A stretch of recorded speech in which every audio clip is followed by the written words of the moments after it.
Boa noite a todos, bem-vindos a mais uma transmissão ao vivo, hoje aqui pelo canal Verdade Limitada, trazendo essa nova série em parceria com a Jaquita do canal Café com Pimenta, a série O Sistema Solar, tá?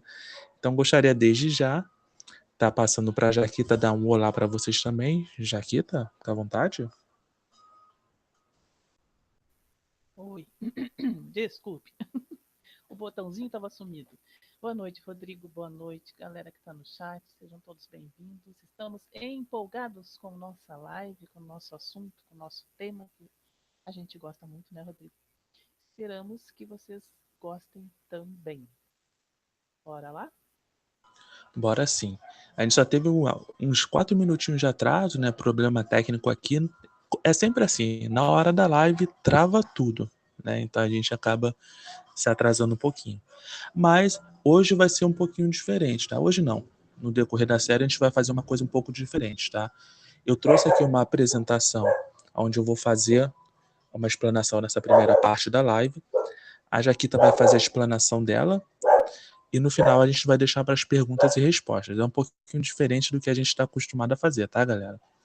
Mas antes da gente começar a fazer a explanação, só gostaria de pedir para a Jaquita, acho que já é de praxe, né, para ela dar ler ali quem está no chat e saudar a galera do chat.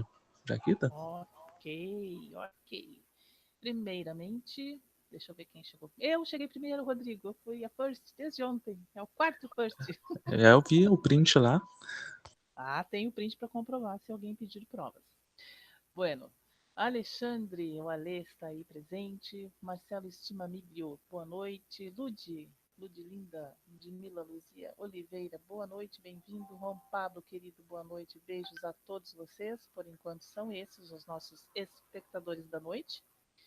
E conforme for chegando, a gente vai lendo e vai dando um oi para vocês. Se não, no final também, não tem problema, né? Com certeza. Bom, pessoal, como a nossa série vai falar sobre o sistema solar em si, nós vamos passar por diversas temáticas, tá? Então a gente vai falar sobre o universo, sobre leis da física, vamos falar sobre planetas, satélites e diversas temáticas dentro do dessa temática do sistema solar, que é uma temática muito extensa. Obviamente que não vai dar para explorar cada detalhe do nosso sistema solar, senão a gente passaria aqui mais de um ano só falando sobre o sistema solar, porque tem assunto que não acaba mais. Mas nós vamos pegar, por exemplo, as coisas mais curiosas, talvez detalhes que vocês não saibam, ou talvez coisas que vocês já saibam, mas talvez não saibam um pouco a fundo, e vamos fazer uma explanação a respeito disso. E como não poderia fugir, né, do nosso cronograma, a primeira live vai falar sobre a origem, né? Por isso que eu coloquei ali o título de O Início. Então hoje a gente vai falar sobre o início do universo, né? Que apesar da série ser o sistema solar, mas é importante porque nosso sistema solar faz parte de todo o universo. Então vamos falar hoje sobre a singularidade e a expansão do universo, tá? Então, nessa primeira parte, eu vou falar um pouquinho a respeito da singularidade, a Jaquita vai falar sobre a expansão do universo, e no final a gente bate um papinho aí com vocês do chat, onde vocês vão poder fazer as perguntas, a gente sabendo responder as perguntas, vamos responder. Ok, pessoal? Então vamos lá, pessoal. Primeiro, a singularidade, tá? Essa expressão singularidade, tá? O que ela remete? Ela remete a uma situação de explosão, tá? De explosão, isso mesmo, explosão. Então essa teoria do Big Bang, ela tenta, né, explicar um desenvolvimento do nosso universo a partir do instante imediatamente posterior ao seu surgimento, tá? Então, até aquilo que nós temos conhecimento sobre o que poderia ser o surgimento do nosso universo nos dias atuais. Nós não vamos passar por todas as teorias, tá, as teorias da origem, né? Existem muitas teses, mas nós vamos passar pela mais aceita, que é a expansão, a singularidade. Ok? O que acontece? A maioria dos estudiosos desse assunto, eles concebem o Big Bang como o quê? Como um momento aonde toda a matéria e toda a energia do nosso universo, elas se concentravam em um único ponto, tá? Que seria extremamente pequeno. Semelhante ao que um astrônomo chamado Lemaitre, né, ele tinha proposto há muito tempo atrás, né? Aonde esse ponto, esse pequeno ponto, ele teria se expandido e ele teria arremessado a matéria por todo o nosso espaço, fazendo surgir aquilo que nós chamamos de universo. Então, quando nós falamos do Big Bang, né, nós estamos nos referindo à expansão do espaço, tá? E quando nós observamos, por exemplo, os céus à noite, e aí eu digo, nós observamos de uma maneira mais analítica, né, num local onde não tem tanta poluição visual, até mesmo usando algum equipamento para ampliar nossa visão, como telescópios, por exemplo, ou visitando algum observatório, o que que nós podemos perceber? Nós podemos perceber que as galáxias estão se afastando umas das outras, como se o céu ele fosse preenchido por espaços vazios. Então, no início do Big Bang, toda a matéria, toda a energia que nós observamos, eles estariam comprimidas em uma área de volume zero e de densidade infinita, tá? E esse volume zero e essa densidade infinita, ela é conhecida pelo nome de singularidade. Então, no início do Big Bang, o universo era muito denso e quente, além de possuir uma energia extremamente grande. Só que, como o universo se expandiu muito rapidamente, ele se tornou menos denso e, consequentemente, ele se resfriou. E na medida que o universo sofria essa expansão, a matéria começou a se formar e, ao mesmo tempo, a radiação foi perdendo energia. Isso em apenas alguns segundos, tá? Então, o universo estava formado a partir da singularidade que se estendeu pelo espaço. E depois da formação do universo, surgiram as 4 forças fundamentais da natureza. Jaquita, você lembra? Não sei se vai ser uma pegadinha para você. Você lembra quais são as 4 forças fundamentais da natureza? Boa pergunta. Gravidade? Não, eu estava prestando atenção aqui no chat, realmente o Rodrigo estava respondendo aqui. Então, vou É, passar. pega... é pegadinha Peguei? mesmo, né? As Ah, 4 forças quatro forças fundamentais. É isso mesmo. Tá no fogo, tem que ser queimar, Jaquita. As 4 forças fundamentais da natureza são a força gravitacional, Jaquita acertou, né, a primeira. Ah, eu não pude É. pensar, não deu tempo. Vamos lá, Jaquita. Qual é a segunda? Ai, Jesus. Ai, Jesus não é força não é força da Não é força natureza. grave. O pessoal está dizendo que o meu áudio está baixo, Rodrigo. Eu vou aumentar, peraí. Enquanto isso, vai tentando responder aí. Enquanto isso eu Deixa vou eu só ativar pensando. aqui. Enquanto isso eu vou pensando. Ó, não vale olhar no chat, que eu sei que de repente alguém vai dar uma colinha pra você, hein? Vamos lá, tô aumentando Não, aqui. acho que não. Carlos Alberto chegou, boa noite. Carlos Alberto, fã ufológico. Sejam bem-vindos, obrigado pela presença de vocês aí, gente. Então, Jaquita, vamos lá. Primeira força fundamental da natureza, força gravitacional. A segunda força, lembra? Não, Não, deu não foi branco, essa né? aula. Deu branco. Deu branco. Vamos lá. Eletromagnetismo.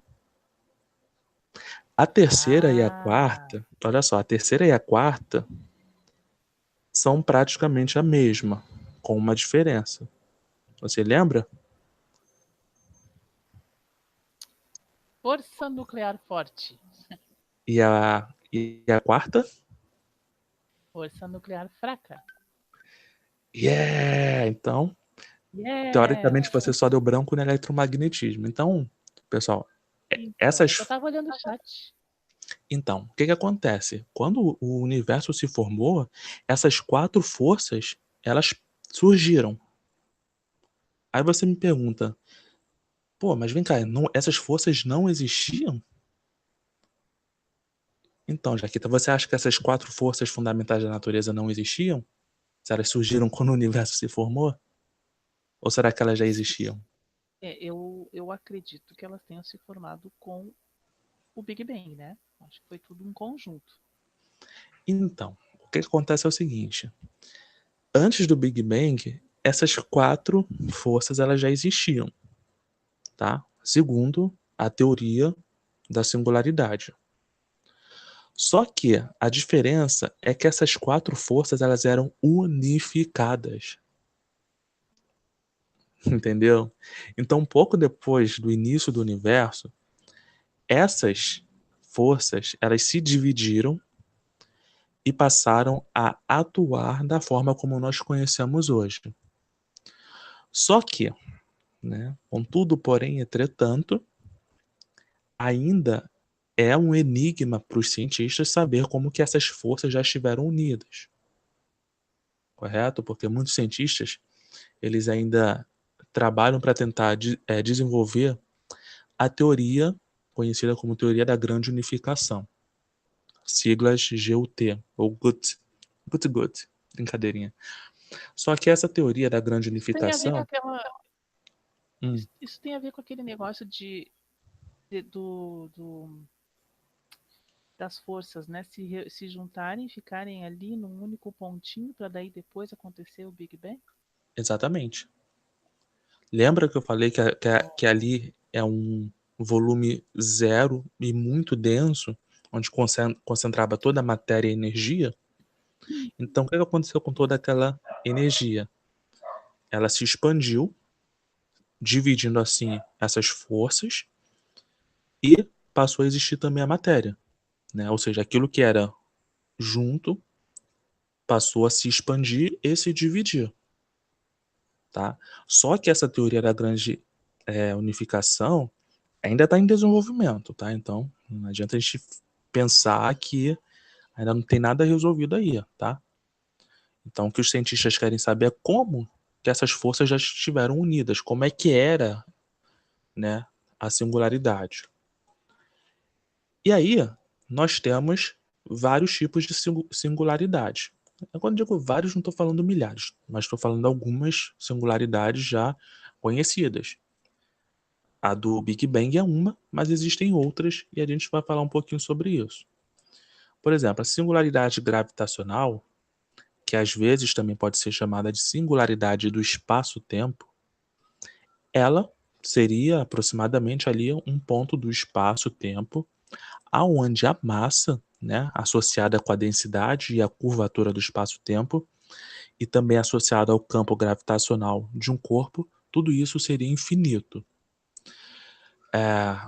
De uma forma assim mais precisa, seria uma geodésica do espaço-tempo que iria conter uma singularidade que não poderia ser tratada de uma maneira diferencial e contínua.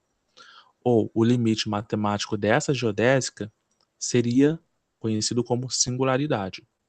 E os dois mais importantes tipos de singularidades são as singularidades de curvatura e as singularidades cônicas, tá? As singularidades, elas podem ser divididas e, se elas estão ligadas a um horizonte de eventos ou não, né? São chamadas singularidades nuas. E de acordo com a relatividade geral, o estado inicial do universo, no início do Big Bang, seria uma singularidade ou um ponto isolado no espaço. Outro tipo de singularidade também prevista pela relatividade geral seria o quê? Um buraco negro, aonde certas estrelas, depois de acabar o seu, vamos dizer assim, combustível necessário para a fusão nuclear, elas iam entrar num colapso gravitacional, aonde o que iria acontecer? Elas iriam desabar a sua massa na direção do seu centro. E isso ia formar ali um ponto de densidade aonde existiria um buraco negro da onde existiria essa singularidade e seria coberta com o que nós conhecemos como horizonte de eventos, aonde toda a matéria ali iria fluir. Essas singularidades seriam singularidades de curvatura, tá? Então, muitas teorias ali na física têm singularidades matemáticas de um tipo ou de outro. As equações dessas teorias, elas predizem que a variação de algumas grandezas se tornam infinitas ou então elas crescem sem limite. Geralmente, isso é um sinal que é algo que ainda há de ser explicado dentro dessa teoria, como, por exemplo, numa catástrofe ultravioleta ou na renormalização. Na supersimetria, uma singularidade no módulo espacial, ela acontece quando há adicionais graus de liberdade de perda de massa de um certo ponto. Então, se pensa que as singularidades do espaço-tempo frequentemente significam adicionais graus de liberdade que existem somente no interior da vizinhança da singularidade. Então, né, os campos relacionados ao espaço-tempo inteiro, eles também iriam existir, como, por exemplo, o campo eletromagnético. E isso, tá, tem alguns exemplos conhecidos na teoria das cordas.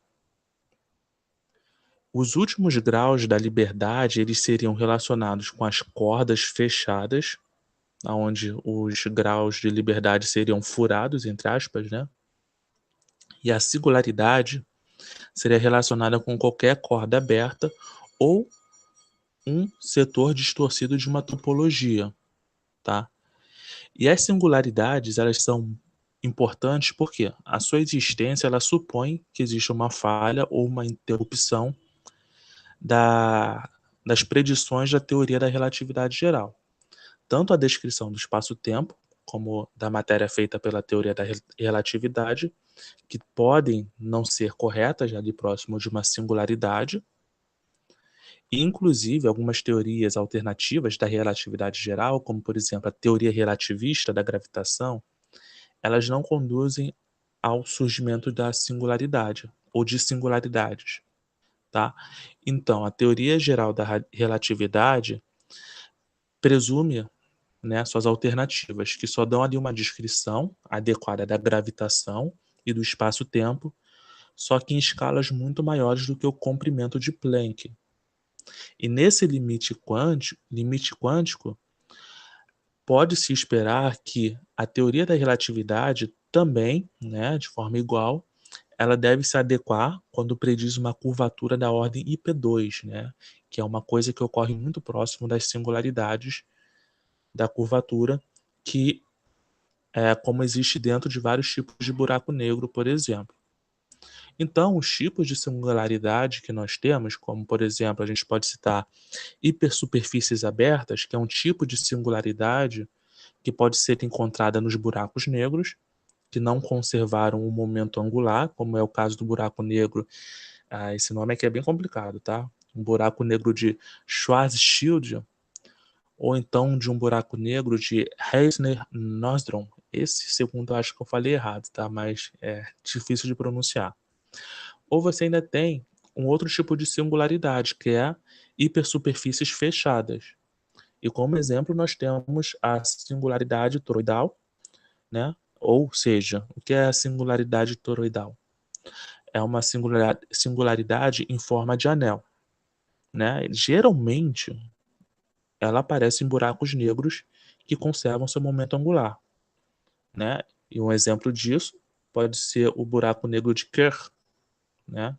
Ou então o buraco negro de Kerr-Newman, aonde a matéria, devido ao giro, ela deixa um espaço no meio que forma uma estrutura que se parece muito com um tipo de rosquinha, tá?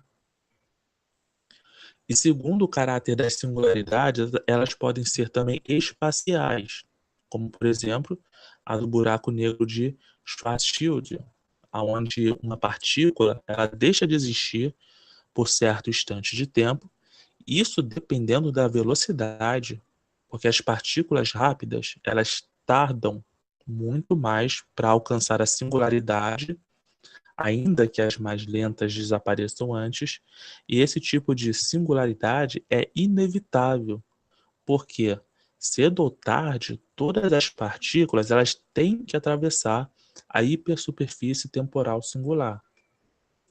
E aí você tem também as singularidades temporais, tá? E aí a gente tem os exemplos que eu já citei anteriormente, como os buracos negros de Nordstrom, o Kerr e o Kerr-Newman, tá? Porque por eles serem hipersuperfícies espaciais, o que ocorre? Uma partícula pode escapar delas, tá? Então, nesse caso, elas se tratam de singularidades evitáveis, tá? E segundo a visibilidade dos observadores da assintonicamente inercial, separados da região do buraco negro, essas singularidades ainda podem ser singularidades nuas, eu mencionei lá em cima, né? O que é uma singularidade nua, tá? No caso, os buracos negros, onde existem altas cargas e velocidades de giro, a zona que rodeia a singularidade desaparece. Ou, vou especificar, o horizonte de eventos desaparece. E aí deixa, né, essa singularidade visível no universo que nós conhecemos. Então, existe a suposição, né, que este caso seja proibido pela regra do senso cósmico, tá? E o que é essa regra? Essa regra ela estabelece que toda singularidade deve estar separada do espaço, tá? E na relatividade geral, uma singularidade nua é uma singularidade gravitacional, só que carente de horizonte de evento.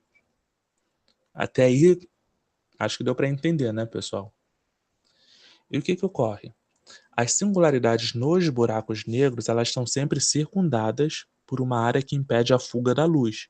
E por isso é impossível você observar ela direta, certo? A gente tem aí a possibilidade de ver um horizonte de eventos de um buraco negro. Tem muita gente que noticia, né, o Jaqueta, que a foto do buraco negro, né, só que isso é errado. Tá? O buraco negro em si não aparece. É só Exatamente. o horizonte de eventos, né? Exatamente. Só que a singularidade nua, né, ao contrário, ela seria um ponto do espaço onde a densidade é infinita, né? Ou que ainda seria infinita, né? E daí vem essa adjetivação, né? Que ela seria observável do exterior, ao contrário daquelas que são circundadas pelo horizonte de eventos. E a singularidade dentro dos buracos negros, né? O que ocorre? A matéria ela se comprime até ocupar uma região que seria inimaginavelmente pequena ou singular, aonde a densidade no seu interior iria resultar como infinita. Isso significa que tudo que cai dentro do horizonte de eventos vai ser tragado, né, por um ponto que nós poderíamos chamar de ponto sem retorno, tá? E é tão assim, dessa forma, que nem a luz, tá, ela pode escapar desse fenômeno. Por quê? Porque a força da gravidade ela é tão grande que nem mesmo a luz viajando a 300 mil quilômetros por segundo consegue escapar, porque a enorme atração ela afeta de tal maneira a luz que os feixes luminosos que são emitidos, eles se desviam da sua trajetória e se inclinam tanto em direção à deformação que já não consegue mais escapar. Nesse caso, a velocidade de escape, né, ou a velocidade de fuga, ela se tornou muito maior do que a velocidade da luz. Olha só, né? Incrível isso. E digo Fica mais, bem tá? difícil de conseguir entender também, né? Eu espero que o pessoal do chat esteja entendendo, que falando dessa maneira assim é meio complicado mesmo, tá? E tem mais, tá? Segundo a teoria da relatividade de Einstein, como nada pode viajar a uma velocidade maior do que a velocidade da luz no vácuo, nada pode escapar. Olha só, né? Interessante isso. Bom, então essa primeira parte, explicando um pouquinho da singularidade, eu expliquei a singularidade no Big Bang, tá? E fiz uma comparação com outros tipos de singularidade, tá? Espero que vocês tenham compreendido. E agora a gente vai para a segunda parte, né? A segunda parte agora vai ser com a Jaquita, onde a gente vai estar falando sobre a expansão. Jaquita, pode ficar à vontade. Ok. Pode deixar as tuas imagens mesmo por enquanto, porque eu não consegui jogar as minhas no Mannequin. Enfim. Bom, o que acontece, né, gente? O pessoal continuava reclamando do meu áudio, Rodrigo, que tava meio baixinho. Baixinho. Deixa eu Vocês tentar estão me aumentar. ouvindo? Tentar Vocês estão me aumentar. ouvindo? Deixa eu ver. Eu aumentei tudo já.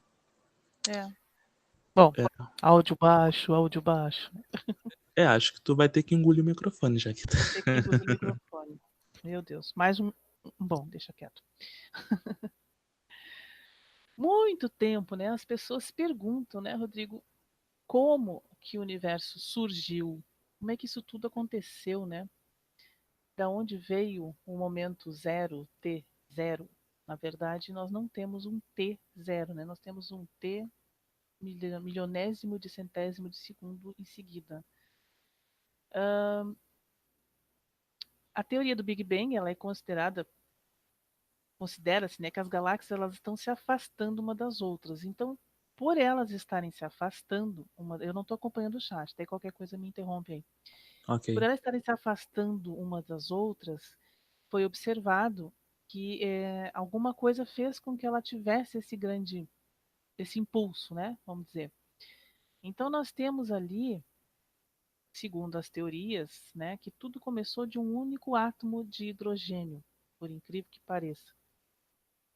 E esse átomo começou a interagir, se formou hélio, se formaram outros elementos, né? E foram indo, de repente colapsou. Na verdade, não houve o Big Bang, não é uma explosão como muita gente ainda pensa. Tem muitas pessoas que pensam que houve um boom. Primeiro, boom não pode existir porque no vácuo não tem barulho, né? Não se ouve barulho. Segundo, porque não foi bem assim. Ela se comprimiu ao máximo, essas moléculas se comprimiram a tal ponto que de repente começaram a se expandir de novo. E aí alguém sugeriu que era uma grande explosão, mas não houve explosão, tá, gente? Foi só o início de uma expansão. Isso foi observado pelo Edwin Hubble lá em 1930 e admite-se, em um passado distante, em torno de 10 a 15 bilhões de anos atrás, na verdade 13 ponto alguma coisa, né, que todas essas galáxias elas estavam no mesmo ponto, a uma temperatura bastante alta. E aí, então, houve o tal Big Bang. É, vou ler aqui um pedacinho. Portanto, segundo o que eu estou lendo aqui, tá, gente? Embora o nome Big Bang nos remeta à ideia de uma espécie de explosão, na verdade, o que ocorreu foi uma expansão a partir de um estado minúsculo e extremamente denso. Em outras palavras, a teoria do Big Bang não tem finalidade de explicar o que iniciou a criação do universo, o que existia antes do Big Bang ou até o que existe fora do universo, e sim como isso tudo aconteceu e como nós estamos aqui nos dias de hoje, né? O padre, engenheiro civil, cosmólogo belga Georges-Henri Lemaitre foi muito provavelmente o primeiro a propor um modelo para o Big Bang, isso lá em 1927. Ele imaginou que toda a matéria estivesse concentrada em um único ponto, e ele chamou de átomo primordial. E esse átomo havia se partido em muitos pedaços, os quais iam se fragmentando mais e mais e mais e mais até chegarem aos átomos que nós conhecemos hoje. Essa hipótese levantada por Lemaitre, acho que é assim que fala, se tiver algum francês aí me corrija, por favor. Não é francês, é belga. É que nem o Hercule Poirot, né? Bom, a hipótese levantada pelo Lemaitre é a primeira ideia de que teria ocorrido uma fissão nuclear. Fissão nuclear é um processo no qual um átomo pesado se fragmenta em núcleos mais leves e estáveis. Então, tudo aconteceu de uma fissão nuclear, segundo Lemaitre. E apesar de incorreta, uma vez que a hipótese desenvolvida por ele viola as leis da estrutura da matéria, ela inspirou os modelos modernos de teoria sobre a origem do universo. Então, independentemente do Lemaitre, o matemático e meteorologista russo Alexander Friedman descobriu toda uma família de soluções para as equações da teoria da relatividade geral. Para a gravidade, descrevendo a gravitação como a ação das massas nas propriedades do espaço e do tempo, que acaba não só afetando o movimento dos corpos, mas também de outras propriedades físicas. De acordo com essa teoria, o universo se expandiu rapidamente a partir de uma singularidade, um ponto do tamanho nulo, ou seja, inimaginável, né? E uma densidade também inimaginável, infinita. E esses conjuntos aliados a uma temperatura extremamente alta. Isso tudo tornando cada vez maior e ficando mais denso e mais frio com o passar do tempo. Acredita-se que se levou mais ou menos um segundo para que toda essa matéria viesse a existir como um surgimento, né? Dos primeiros prótons e nêutrons a uma temperatura também inimaginável de 1 trilhão de kelvins, né? 2 minutos após disso, a expansão primordial resfriou-se a 1 bilhão, ou seja, em 2 minutos ela caiu de 1 trilhão para 1 bilhão kelvins. O universo ele já contava com alguns anos-luz de diâmetro e ele começava a surgir os primeiros núcleos atômicos. 90% deles era hidrogênio, 10% de hélio. Tinha alguns traços de trítio, deutério e lítio. Mais ou menos em 380 mil anos, quando a temperatura já havia se reduzido a menos de 3.000 Kelvin, então olha lá, gente, passou de 1 trilhão para 1 bilhão, chegou a 3.000 graus Kelvin. Graus Kelvin. Ai, que estranho. Tornou-se possível a estabilidade de ligação entre elétrons e núcleos nessa temperatura. E assim ela permitiu o surgimento dos primeiros átomos e moléculas. Em apenas 1 bilhão de anos, tiveram origem as primeiras estrelas. Elas foram forjadas no interior das primeiras galáxias. E 9 bilhões de anos após o Big Bang, formava-se quem? O nosso astro-rei, o nosso Sol e o nosso sistema planetário por consequência, né? A teoria do Big Bang é largamente aceita na cosmologia, ela é uma das mais aceitas. Existem outras, né? Mas ela é uma das mais aceitas devido à sua é, lógica em explicar a evolução do cosmos e a sua compatibilidade com as observações astronômicas. A evidência experimental de maior sucesso foi a detecção, lá em 1965, da chamada radiação cósmica de fundo. Essa é uma radiação eletromagnética prevista teoricamente como resquício da grande explosão primordial. Além disso, o principal pressuposto dessa teoria é a afirmação de que o universo está em expansão, ele continua se expandindo, nada está parado, né? Essa teoria é conhecida desde a publicação dos trabalhos de Edwin Hubble, que aconteceu lá em 1800, que ele viveu, né, de 1889 a 1953, e ele descobriu a expansão do universo na década de 20, a partir da observação de galáxias distantes. E ao lado dessas evidências encontra-se ainda a conhecida abundância de elementos leves no universo, que corrobora a descrição evolutiva que a teoria propõe para o surgimento dos primeiros núcleos atômicos. Trocando em miúdos, o que aconteceu? Né? O universo, segundo algumas teorias, ele foi se comprimindo, comprimindo, comprimindo, comprimindo, até ficar de um tamanho inimaginável, né? E de repente ele começou a se expandir de novo. E nessa expansão ele ficou extremamente quente, era extremamente quente, e começou a se resfriar. É, surgiu-se então as galáxias, algumas nebulosas, tudo que nós conhecemos até hoje foi surgindo ao longo desses 13 bilhões de anos, né? E ela continua até hoje em expansão, né? Até a gente estava comentando sobre isso ontem, né, Rodrigo?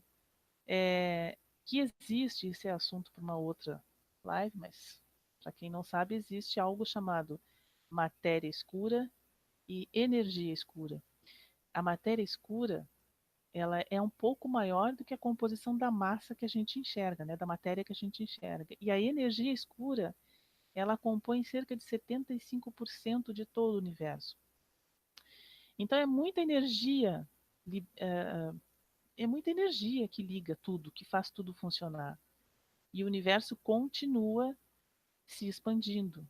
E em vez de ele estar desacelerando, como algum tempo atrás se pensava, ele está acelerando, o que também é, afirma não, que o que também dá essa ideia de que existe essa energia escura que faz com que ele consiga cada vez mais velocidade, né? Não sei.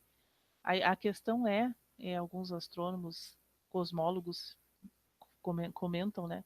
Será que um dia isso vai parar? Será que um dia ela vai parar de se expandir e aí vai fazer o processo ao contrário, vai começar a, a se comprimir novamente, e assim fica um ciclo vicioso eternamente, né?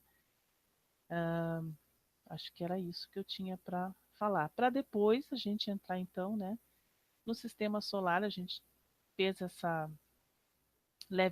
pequena introdução para poder falarmos sobre a sistema solar nos próximos capítulos. Então, o sistema solar surgiu de alguma coisa, que foi, né, tem tudo a ver com o Big Bang.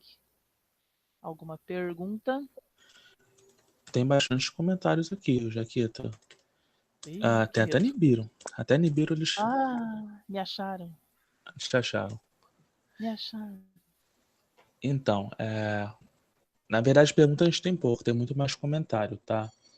Mas, por exemplo, o Paulo Arrojo, ele perguntou qual a velocidade da expansão do universo, se isso já foi calculado. Hum, boa É, pergunta, né? então, houve sim um estudo a respeito dessa questão da velocidade da expansão, entendeu? E o que se notou é que a expansão ela estaria ocorrendo muito mais rápido do que seria imaginado, tá? E a velocidade, por exemplo, eles fazem esses cálculos através da observação. Uma das observações que é mais evidente, é lógico, que é das galáxias, do afastamento. Então, a velocidade que eles calcularam seriam de aproximadamente, tá? Com relação às galáxias, de 3 milhões de anos-luz, por exemplo, seria de 70 quilômetros por segundo, tá? Então, entenda, uma galáxia a 3 milhões de anos-luz daqui seria aproximadamente de 70 quilômetros por segundo. Eu não sei se tem como vislumbrar esse tipo de velocidade para algo tão grande como uma galáxia, Imaginar. Isso acontece entendeu? também porque não se sabe onde é o ponto, o marco zero, vamos dizer assim, né? Pode ser em qualquer ponto da galáxia, então também fica difícil por isso.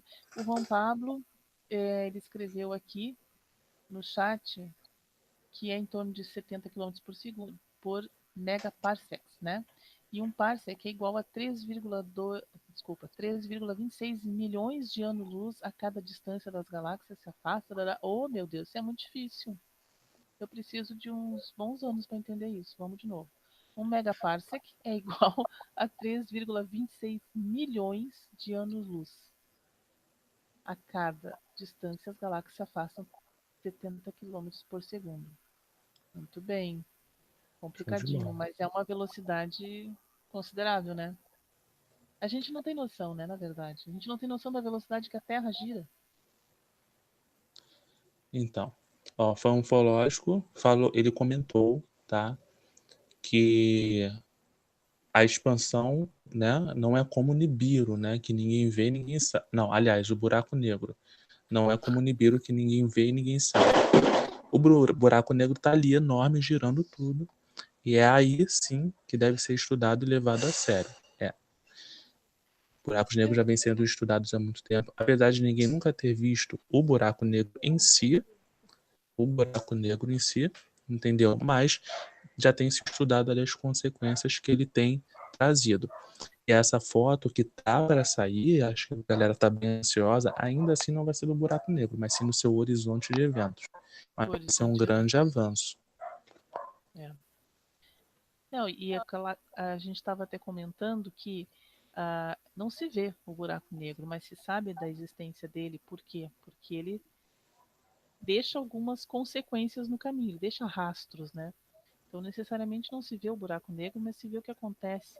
Até, eu acho que foi hoje ou ontem, que o Sérgio Sacani publicou um vídeo falando sobre um momento em que os astrônomos conseguiram registrar, finalmente, né, que uma estrela que estava sendo engolida por um buraco negro, ela passou por ali, a estrela desavisada, trocando em miúdos, tá, gente? Não é bem assim, mas, enfim, foi registrado esse momento, finalmente.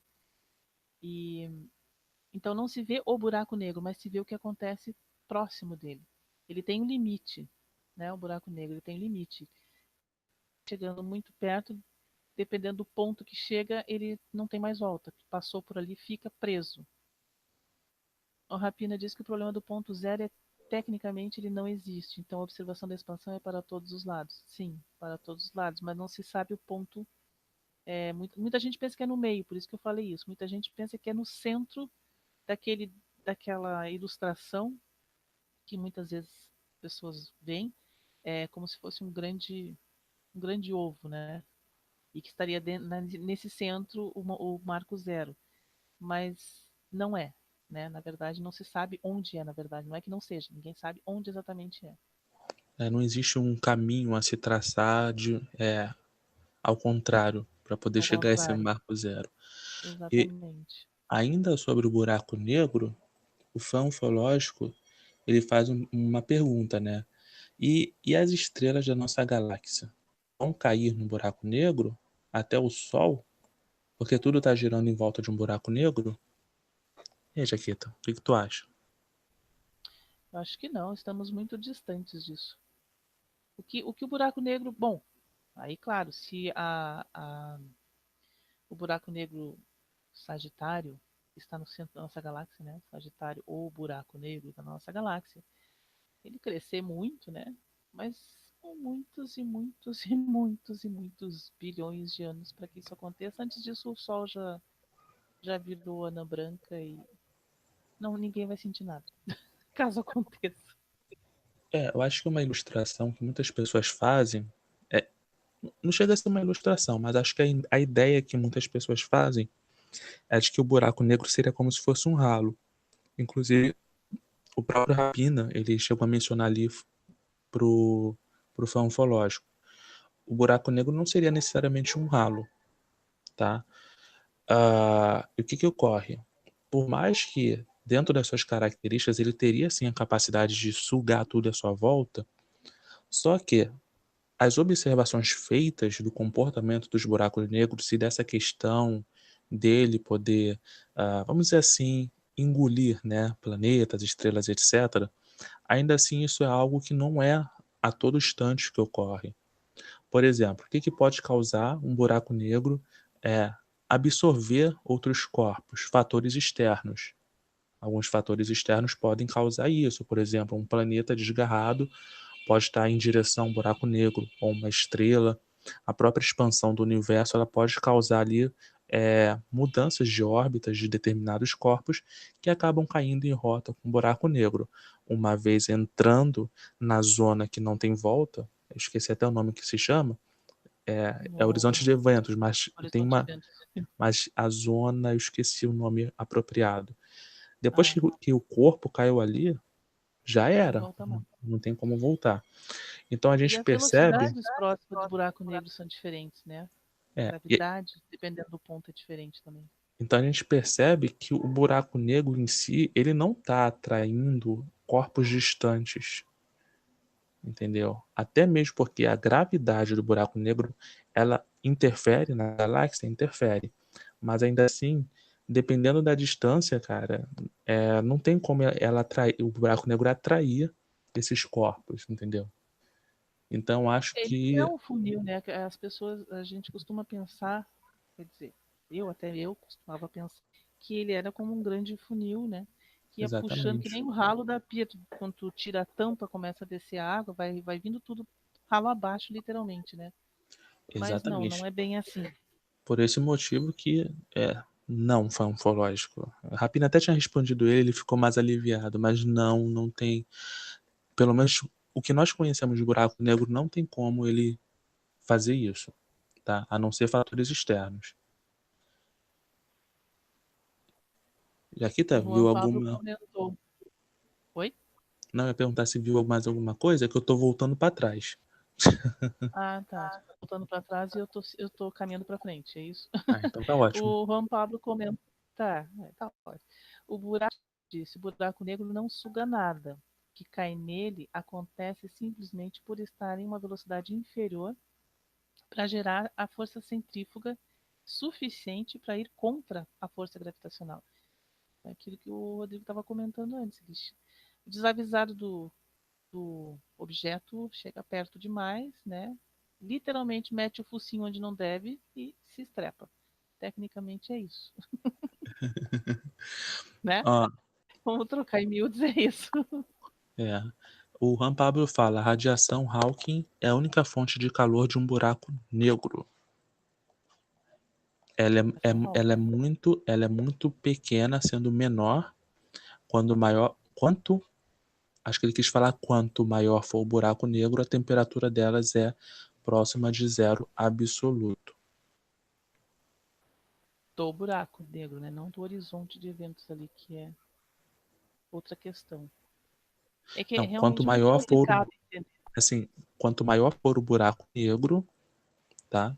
A temperatura delas é aproximadamente zero absoluto. Absoluto. Buraco é uma O ra- coisa muito intrigante, né? Mas a nossa preocupação maior é o Sol, na verdade, né? Atualmente. Ó, o Stefan, ele respondeu pro Luiz Science Brasil. Ele respondeu o seguinte, achei interessante falar isso aqui. Ele disse o seguinte: então, acredita-se na realidade que o interior de um buraco negro seja frio, na realidade sem calor, já que nele o tempo e espaço não se manifesta, então seria frio. Aí eu li essa resposta do Rapino. Tô lendo aqui, gente. Tô quietinho que eu tô lendo os comentários. Francisco Valdir. Cuidado com o buraco negro. Ele tá quietinho lá. O Sagitário. Tá quietinho lá no cantinho dele.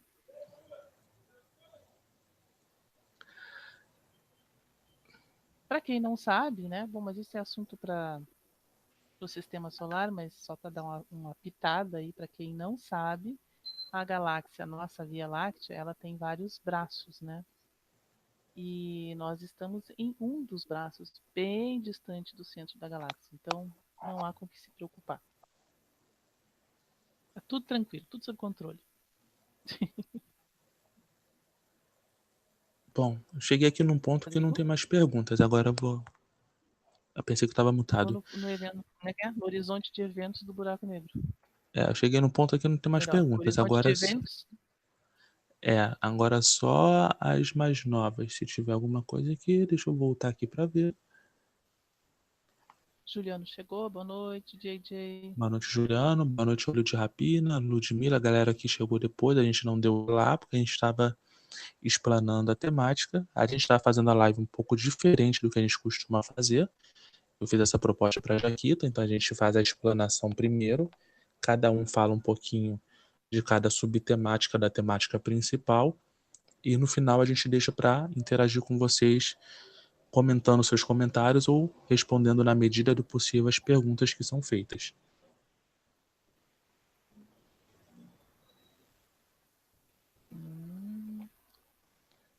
Bueno.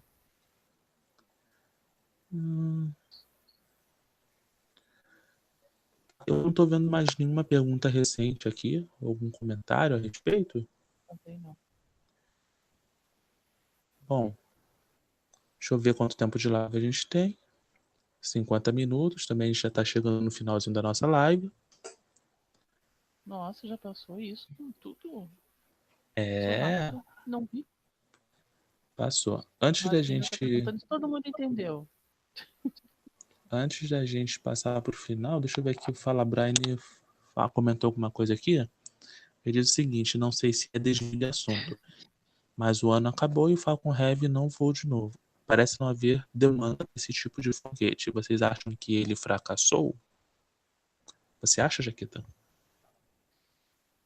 Olha, eu não tô muito por dentro dessa temática de foguetes. Agora, eu gosto de acompanhar o Júnior, mas realmente não. Acho que tu entende mais que eu, Rodrigo. Eu não acho que o Falcon Heavy ele tenha... Tá, opinião minha, tá? Não tô falando de forma técnica, não. Eu não acho que o Falcon Heavy tenha fracassado, mas eu acredito que no momento atual, tá, as missões elas não estão muito voltadas para aquilo que ele pode oferecer. Eu acho que existem foguetes que são diferentes dele, né? Até mesmo um pouco menos, vamos dizer assim, evoluído tecnologicamente, que dão conta dos projetos atuais. Agora a gente tem que parar para pensar que a gente tem que entender, o Falcon Heavy foi construído, foi feito o lançamento de exibição, tá? Foi um lançamento de exibição, sim. Foi como se fosse um lançamento teste, mas de exibição. E a gente tem que saber quais são os projetos que foram traçados para ele e quando esses projetos vão acontecer. Então, acho que não é uma questão de fracasso, é uma questão de saber quais são os projetos que foram destinados ao Falcon Heavy. E isso, no momento, eu não tenho como responder. O Juan Pablo comentou aqui que o Elon Musk, né, se concentrou em outros projetos como o Starship. Exatamente. E a gente sabe que um empresário, ele não vai criar alguma coisa, um projeto, para desistir, a menos que ele não tenha ali algum objetivo. Falcon Heavy tem um objetivo dele, eu acredito que ele vai ser usado no momento certo para a missão correta, tá? Nesse momento, os projetos que são prioridade, como o Starship, por exemplo, estão sendo desenvolvidos para as missões atuais, tá? Então, Uhum. a gente vai encerrar a live por hoje, mas, tá? Não vão embora ainda. Eles têm algumas coisinhas para falar antes, tá, pessoal? Olha só, essa série O Sistema Solar, que nós estamos iniciando hoje, ela vai funcionar da seguinte maneira, tá? Ela vai ser intercalada, vai ser todos os sábados às 10 horas da noite, um sábado aqui no Verdade Limitada, no outro sábado no canal Café com Pimenta e assim na sequência. Ok, pessoal? Inicialmente a gente iria fazer como a gente faz no canal Mundo e Suas Histórias, com estreias, mas aí eu fiz até uma pesquisa prévia lá na comunidade, perguntando como que as pessoas gostam mais, né? De vídeo, de estreia ou de live. A live ganhou com 50%, enquanto as outras duas dividiram ali o segundo lugar. Então, a gente resolveu fazer dessa forma através de transmissão ao vivo, tá? Então, semana que vem a gente vai estar dando sequência com uma outra temática, tá? No canal Café com Pimenta. E inclusive a Jaquita vai baixar essa live e vai colocar no canal dela e quando a gente fizer lá eu vou fazer a mesma coisa. Eu espero que vocês tenham gostado desse início de série, tá, pessoal? Não tem uma previsão de término, a gente vai fazendo, né? E Vocês podem estar deixando após essa live suas críticas, né? As críticas com relação a tudo que foi falado, tá? Fiquem à vontade, tá, pessoal? Jaquita, quer dar algum recado? Quero. Deixa eu. Tava aqui digitando. Ai, meu Deus. Tá caindo tudo aqui, gente. Ah, queria agradecer esse pessoal maravilhoso aí que está no chat, nossos amigos inscritos, colaboradores não temos, mas temos colaboradores de apoio moral, né? Isso, bom, tu tem, né, Rodrigo? Eu não tenho. Enfim, queria agradecer a presença de todos. Juan Pablo, que está sempre aí divulgando as lives, os trabalhos que a gente faz lá no Twitter. Valeu, Juan. Francisco Valdir, sempre com seu bom humor aqui no chat, imprescindível no chat. A Ludmilla também, sempre presente. O Rapina deu superchat de R$ 2, tá, Rodrigo? Valeu, Rapina. O Rapina, que é nosso super parceiro aí, nosso amigão, valeu.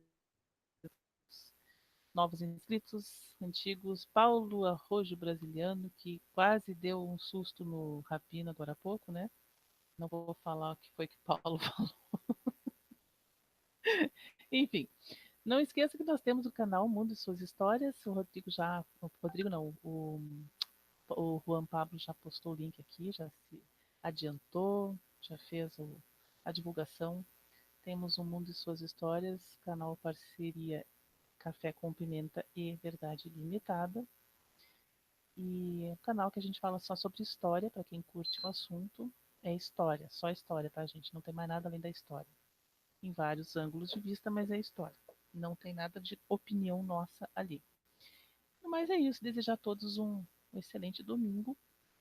Semana que vem, que se inicie com muita saúde para todos. E era isso, por enquanto. Então, muito obrigado, pessoal, pela presença de vocês. Então, semana que vem nos vemos, não nesse canal, né, mas nesse mesmo horário, no canal da Jaquita, com o segundo episódio da série O Sistema Solar. Forte abraço a Peraí. todos. Sim? Pera. Esqueci de agradecer o meu colaborador X. Não vou citar o nome, mas eu tenho muitas pessoas que me ajudam, né? Que me dão ideias, que me dão opiniões. O Rodrigo é uma delas, você sabe, mas tem outros também. Então, não vou citar o nome de todos, senão vai ser injusto e eu acabo esquecendo alguém. Então, queria agradecer meu colaborador X, entenda-se por isso, todas as pessoas que me ajudam aí. E deixa eu ver quem mais que eu esqueci aqui. Ciência News, JJ. Muito obrigado por tudo também. Obrigado pela presença aí, gente. Era isso. Agora deu.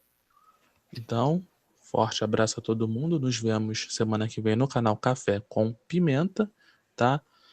O link já tá na página dos parceiros ali, mas tô deixando no chat pra galera nova que aparecer aí nessa live. E é isso aí. Forte abraço e diga, Jaquita. Vamos!